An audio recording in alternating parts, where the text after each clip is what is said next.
Deputy commissioner Sargodha Hussain Ahmad रजा चौधरी की ज़ाती दिलचस्पी और मौसर हिकमत अमली के बायस नई सब्जी और फ्रूट मंडी में गुज़श्ता तकरीबन 30 साल से जारी मार्केट कमेटी और आड़ितों के दरमियान दुकानों की अलॉटमेंट और कीमतों का तनाज़ा खुशअस्लूबी से हल हो गया।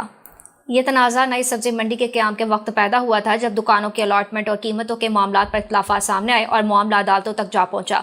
गुज़श्ता 3 दहाइयों से ज़ेर समात इस केस में पेशरफ्त ना हो सकी थी, ताहम मौजूदा डिप्टी कमिश्नर ने इस मसले का नोटिस लेते हुए आड़ित और मुतालिका हुकाम के साथ मुतअद्दिद इजलास मुनक्किद किए। इन इजलासों के नतीजे में एक मुतफ़िका हल तय पाया गया। हर दुकान का रुकबा तकरीबन 4.41 मरला है, जबकि अदायगी 2 साल आसान एक साथ में की जाएगी।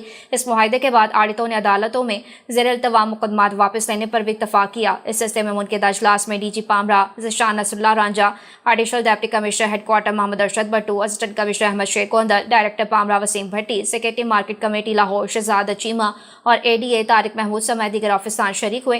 डिप्टी कमिश्नर ने इस मौका पर कहा कि चीफ सेक्रेटरी पंजाब की हिदायत के मुताबिक सब्जी और फ्रूट मंडी की मुकम्मल बहाली और बेहतरी के लिए जामिया मनसूबाबंदी की गई है, जिस पर तकरीबन 44 करोड़ रुपए लागत आएगी। मनसूबे के तहत मंडी की 4 दीवारी, अंदरूनी और बैरूनी सड़कों की तामीर, पार्किंग एरियाज, जदीद गेट्स, फिल्ट्रेशन प्लांट, कैफेटेरिया, मस्जिद की तामीर और दुकानों की रीमॉडल और दीगर तरक्याती काम शामिल हैं। मंडी को जदीद सहूलियात से आरास्ता करते हुए इसे स्मार्ट ऑटोमेशन के तहत अपग्रेड किया जाएगा।